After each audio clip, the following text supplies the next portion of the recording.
झालो. कालच्या भागात आपण बघितलं की अथर्व वेदावर म्हणजे विचारही करू शकत नाही इतका ओरडला.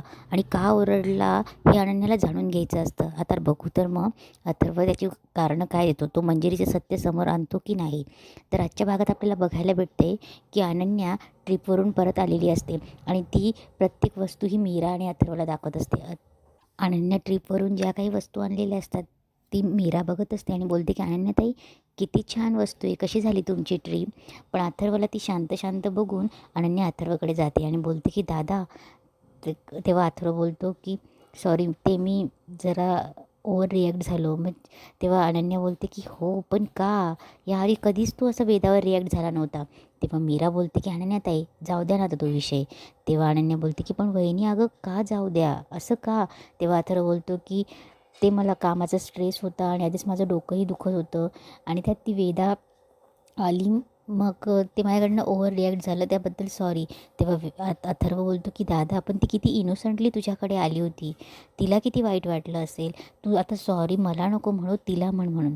तेवढ्या तिथे मंजिरी येते. मंजिरी आतमध्ये येते आणि बोलते की अनन्या. तेव्हा मंजिरी येते. तेव्हा अनन्या बोलते की आई, आणि लगेच मंजिरीला मिठी मारते. तेव्हा अथर्व आणि मीरा एकमेकांकडे बघतात. तेव्हा अनन्याला मंजिरी बोलत असते की काय गं, सगळं कधी आलीस. तेव्हा अनन्या बोलते की मी मगाशीच आली. तेव्हा यांना गिफ्ट्स आणले होते ते दाखवत होती. तेव्हा मंजिरी बोलते की सगळ्यांसाठी गिफ्ट्स आणली, माझ्यासाठी काय आणलं. तेव्हा अनन्या पुन्हा मिठी मारते आणि बोलते की मी आहे ना. तेव्हा मंजिरी बोलते की हो का. तेव्हा अनन्या बोलते की नाही, तुझ्यासाठी मी स्पेशल गिफ्ट आणले, चल दाखवते. तेव्हा त्या दोघी चालल्या जातात. तेव्हा मीरा आणि अथर्व एकमेकांकडे बघतात. तेव्हा अथर्व बोलतो की आता अनन्याला काय आणि कसं सांगायचं. तेव्हा अनन्या बोलते की आई तुझ्यासाठी मी स्पेशल गिफ्ट आणले, साडी आणली आणि तुम्हाला ती इथं घालून दाखवणार आहे. तेव्हा मंजिरी बोलते की अगं हो तर दाखव तर साडी. तेव्हा साडी अनन्या काढून दाखवत असते. तेव्हा मंजिरीला मायाचं बोलणं आठवतं. माया बोलते की अहो भीती तुमची नाहीच आहे, भीती सासूबाईंना असं वाटतंय. एवढं माया बोलते आणि तेच मंजिरीला आठवतं. मंजिरी तिच्या त्या कालमुख मणीला हात लावते, काहीतरी मंत्र पुटपुटते आणि अनन्याच्या हातातनं ती साडी खाली पडते आणि अनन्या एकदम स्टक होते. तेवढ्यात मीरा तिथे येते आणि मीरा पुढे येऊन बोलते की अनन्याताई तुम्हाला वेदा बोलवते म्हणून. अनन्या एक नाही दोन नाही काहीच बोलत नाही. तेव्हा मीरा थोडा डाऊट येतो. तेव्हा मीरा बोलते की अनन्याताई. तेव्हा अनन्या एकदम स्टक झालेली मीराकडे न बघताच बाहेर चालली जाते. तेव्हा मंजिरी मीराला बोलते की मीरा, तुम्ही दोघीं माझी गुपितं उलगडतायत. तुम्ही आता मला घाबरेनासे झाले आहेत. तुम्हाला माझी भीतीच राहिलेली नाही आहे. भीती अशी वाटेनाशी झाली आहे ना, मग आज असं काहीतरी घडेल की तुम्हाला कायम माझी भीती वाटत राहील. इकडे अनन्या बाहेर जात असते आणि ती तशीच चालत असते. तिचं कोणाकडे लक्षही नसतं. ती तिच्या धुंदीतच एकदम स्टक होऊन चालत असते. तेवढ्यात नर्मदा बोलते की अनन्या काय गं, बाहेरून आलीस म्हणे, जशी काय हिमाचल प्रदेशवरून आलीस, सगळ्यांसाठी गिफ्ट आणलीस म्हणे, माझ्यासाठी नाही आणलं गिफ्ट. नर्मदा बोलत असते पण अनन्या तिला एकही उत्तर देत नसते. ती फक्त चालत असते. तेव्हा नर्मदा बोलते की अनन्या अगं. तेव्हा अनन्या पुढे निघून जाते. तेव्हा नर्मदा बोलते की काय झालं, या घरातल्या लोकांना काही कळतच नाही आहे. इकडे अथर्व आणि मीरा गप्पा मारत असतात. अंबिकाही असते. तेव्हा अथर्व बोलतो की मीरा, मी ती गोष्ट खूप आठवण्याचा प्रयत्न केला. तेव्हा अथर्व बोलतो की मला आठवतच नाही आहे. तेव्हा मीरा बोलते की आठवा ना, कदाचित तुम्हाला ती गोष्ट आठवण्यामागे आणि न आठवण्यामागे काहीतरी तर कारण असेल, आठवून तर बघा. तेव्हा अथर्व बोलतो की ठीक आहे आठवतो मी. तेवढ्यात अथर्वला लक्षात येतं. अथर्व बोलतो की वेदा कुठे. तेव्हा मीरा बोलते की ते अनन्याताई आल्या आहेत ना. तर वेदा बोलली की मी आज अनन्या आत्यासोबत झोपते म्हणून. तेव्हा अथर्व बोलतो की चला ठीक आहे, तिचं टेन्शन नाही आहे आता. इकडे अंबिका उठते आणि बोलते की मीरा अगं किती टेन्शन घेतलं आहे त्या मंजिरीचं. हे बघ, एक तर ती आपल्याला घाबरली आहे आणि ते आता आपलं मनोबल कमी करण्याचा प्रयत्न करते आणि आपल्याला घाबरवते. पण जर तू म्हणत असशील ना तर रिस्क घ्यायला नको, मी ठेवते तिच्यावर लक्ष, ठीक आहे येते मी. तेव्हा मीरा बोलते की ठीक आहे. तेव्हा अंबिका मीराकडे बघते. तेव्हा मीरा थोडी, अथर्वही तिच्याकडे बघायला लागतो आणि बोलतो की कोणाशी बोलते. तेव्हा मीरा बोलते की तुमच्याशी. मी असं म्हणत होती की आता अनन्याताई आहे ना, तर वेदाचं टेन्शन घ्यायची गरज नाही. आणि अंबिका तिथून चालली जाते. तेव्हा अथर्व मीराला समजवत असतो की हे बघ, मगाशी अनन्यासोबत जे झालं ना त्याचा विचार करू नकोस. म्हणजे मी तिला ओळखतो, ती कदाचित ट्रिपून आली आहे, थकली आहे म्हणून ती जरा चिडचिड करत असेल, बाकी काही नाही. आणि तुला माहिती आहे ना तिचा स्वभाव मी तर ओळखतो, की ती स्वतःहूनही बोलायला येईल बघ तू. इकडे मंजिरी वेदाच्या खोलीत असते. वेदा झोपलेली असते आणि अनन्याही वेदाच्या खोलीत असते. अनन्या अनन्यावर मंजिरीने काहीतरी जादू केलेली असते.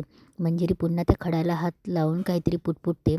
अनन्या वेदाच्या तिथून कैची घेते आणि वेदाला मारायला जात असते. पुढे पुढे येते आणि वेदाजवळ जाऊन ती कैची खाली पडते.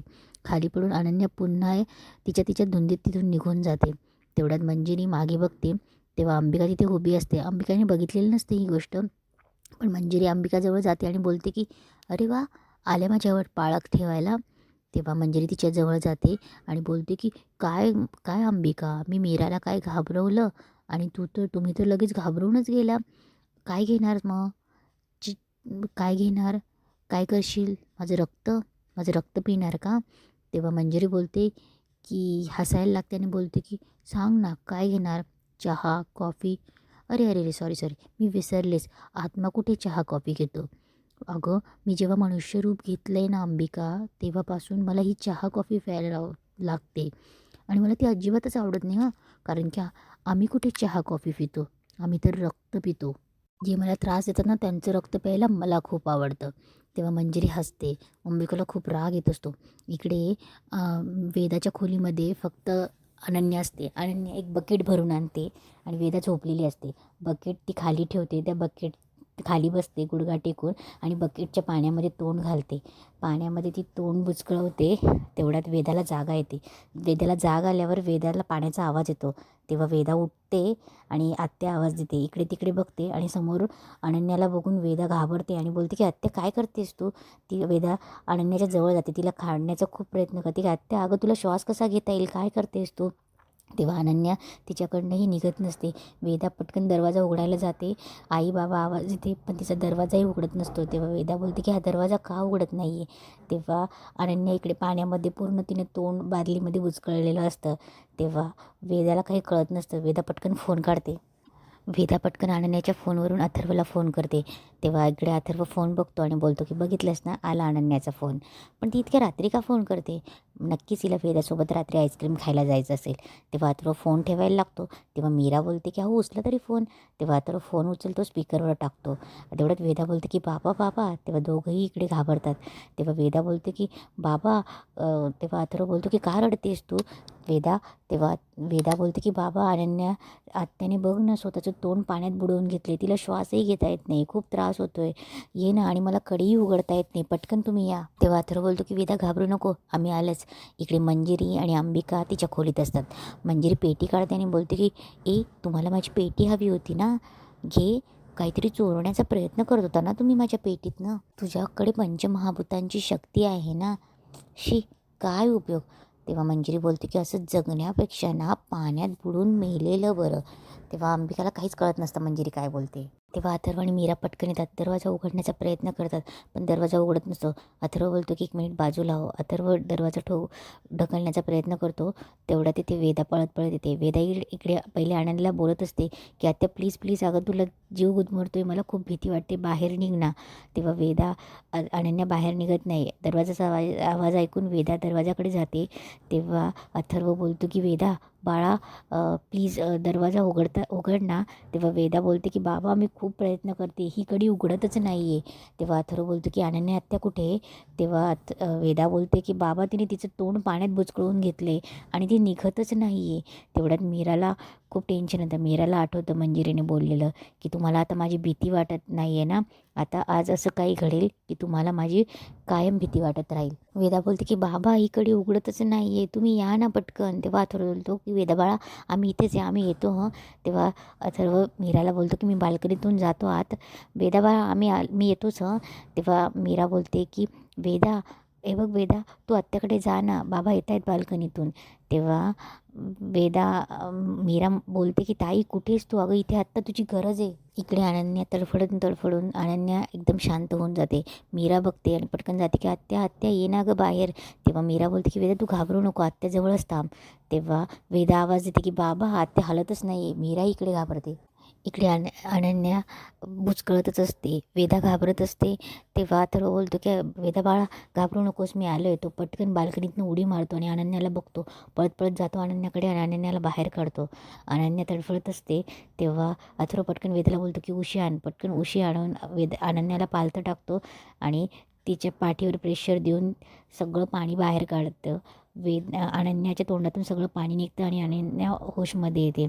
तेव्हा अनन्याला अथर्व बोलत असतो की अनन्या काय झालं काय झालं. तेव्हा अनन्याला काही समजत नसतं.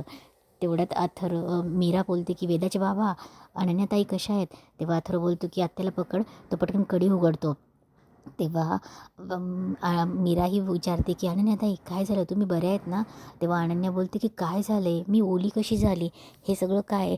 अनन्याला काही आठवत नसतं आणि इथेच आजचा एपिसोड संपतो.